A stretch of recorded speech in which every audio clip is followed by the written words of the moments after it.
इस सृष्टि में जीवन बिताने के तीन ही तरीके हैं।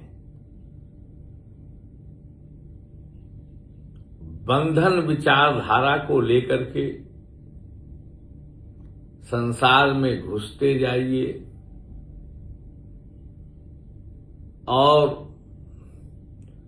यदि संसार में जरूरतें पूरा हो जाएं, उसके बावजूद भी इसी संसार में शरीर मन बुद्धि से संबंधित पदार्थों को बढ़ाने में पूरा जीवन निकाल दीजिए। ये बद्ध जीवन है।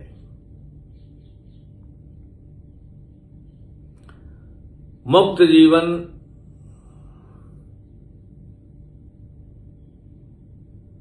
और आनंदमयी जीवन। आनंदमयी जीवन के जो कर्म होते हैं, मूलतः जब अपना रोटी कपड़ा मकान शिक्षा स्वास्थ्य जो जरूरत की चीजें हैं, ये पूरी चीजें जब पूरी हो जाए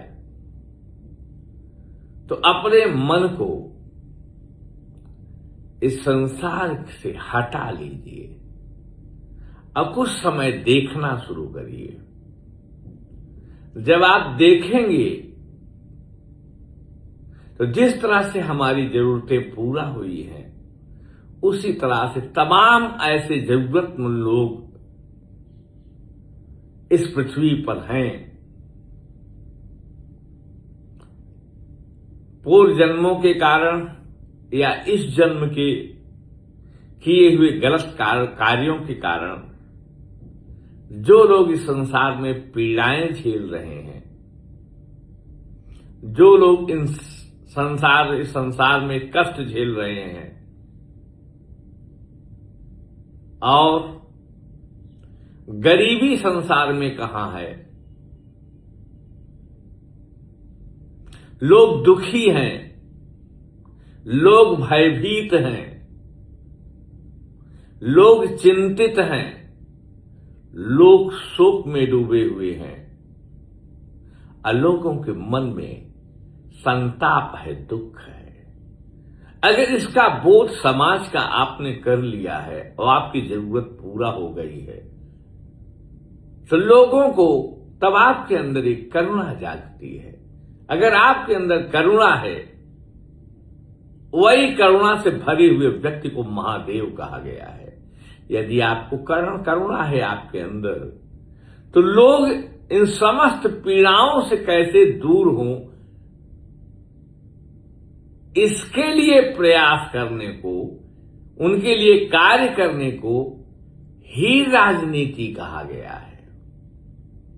सत्ता प्राप्त करके पीड़ितों को, हर तरह के पीड़ितों को दुखों से मुक्त करना ही राजनीति है। जैसे ये आप करेंगे निस्वार्थ भाव से, आपके मन में शांति आती चली जाएगी। पहली बात तो संसार जरूरतों की पूर्ति के लिए बना हुआ है, इसको धर्म कहते हैं। और दूसरा, अगर आपकी जरूरतें पूरा हो गई हैं, तो जरूरतमंदों को और पीड़ाओं से भरे हुए संसार को निष्पीड़ा करना, इनकी समस्याओं को दूर करना, कहीं न कहीं आपके अंदर करुणा बताती है। करुणा आपके अंदर है। और योगिनः कर्म कुर्वन्तु संगम त्यक्त्वा शुद्धये। योगी लोग आत्मशुद्धि के लिए इंटरेस्ट त्याग करके समाज कल्याण, जगत कल्याण, जरूरत पीड़ितों को, दुखियों को, उनको मजबूत करके दुख से मुक्त का कार्य करते हैं, होने का कार्य करते हैं। यदि समय रहते आपका ये भी पूरा हो गया है, तब अपने शरीर के अंदर विराजमान आत्मा और ब्रह्मांड में विराजमान परमात्मा, जैसे ही आप इच्छा रहित होंगे, आपको अपने अंदर आत्मा का बोध होने लगेगा और समस्त आपको हर मनुष्य दिव्य लगने लगेगा। यहां पर जीवन मृत्यु, यहां पृथ्वी में अनादिकाल से चली आ रही घटनाएं, पृथ्वी तो एक भोग लोक है।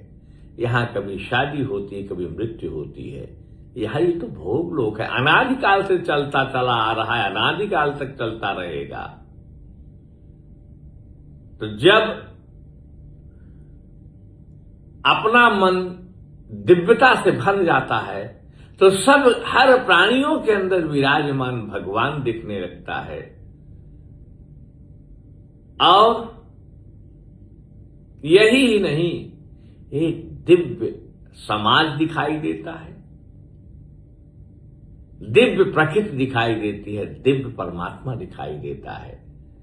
और इसी ईश्वरीय आनंद में जब आप स्थित हो जाते हैं तो धीरे धीरे जो दिव्य सच्चिदानंद सच्चित आनंद स्वरूप परमात्मा है, सत्यम शिवम सुंदरम रूपी परमात्मा है, वो दिखाई देने लगता है। और जैसे उसके इस ब्रह्मांडी आनंद का, आत्मिक आनंद का बोध होने लगता है, उस तरफ वह अपने आप को छोड़ देती है, बहती गंगा में अपने आप मुक्त हो जाएंगे, मुक्ति तरफ बढ़ जाएंगे। दूसरे को देख के जीवन बिताना और सुखी और दुखी होना, यही अविद्या है, यही अज्ञानता है। अकेले हर प्राणी जन्म लेता है, अकेले आत्म कल्याण होता है, अकेले मुक्ति पा सकता है। तो जरूरतें सबकी जरूरतें पूरी हो, अपनी भी जरूरत पूरी हो, समाज पीड़ा और दुख और हिंसा से मुक्त हो, दारिद्र दुख भय से मुक्त हो, इससे संतोष होता है, करुणा का जन्म होता है। और जब शरीर में ईश्वरीय आनंद और एक संतुष्टि का भाव आता है तो इसी भाव में जब दिव्यता आ जाती, ईश्वरीय आनंद आता है, तो सब कुछ दिव्य लगने लगता है, क्योंकि सब कुछ परमात्मा है। इसी भाव में रह करके जीनों को मुक्ति का रास्ता बताते हैं। इसी को कहा गया है मृत्यु और मां अमृतम गमय। जीवन अनमोल है। जीवन के जो हमारे 100 साल का जीवन है, इसी में ही आपको जगत क्या है, ब्रह्मांड क्या है, संसार क्या है, सब समझना है। और यदि अपना समय आपने नहीं खराब किया, व्यर्थ इच्छाओं के चक्कर में नहीं पड़े, व्यर्थ तमाम से उद्देश्यपूर्ण जीवन होना चाहिए। या तो बंधन का रास्ता है, या तो करुणा का रास्ता है, और या तो मुक्ति का रास्ता है। बिना तीनों रास्तों में गुजरे हुए मुक्ति नहीं पाई जा सकती। निस्वार्थ भाव से जीवन बिताइए, निश्चित ही ब्रह्मांड आपको आनंद से भर देगा। जय हिंद, जय परमात्मा।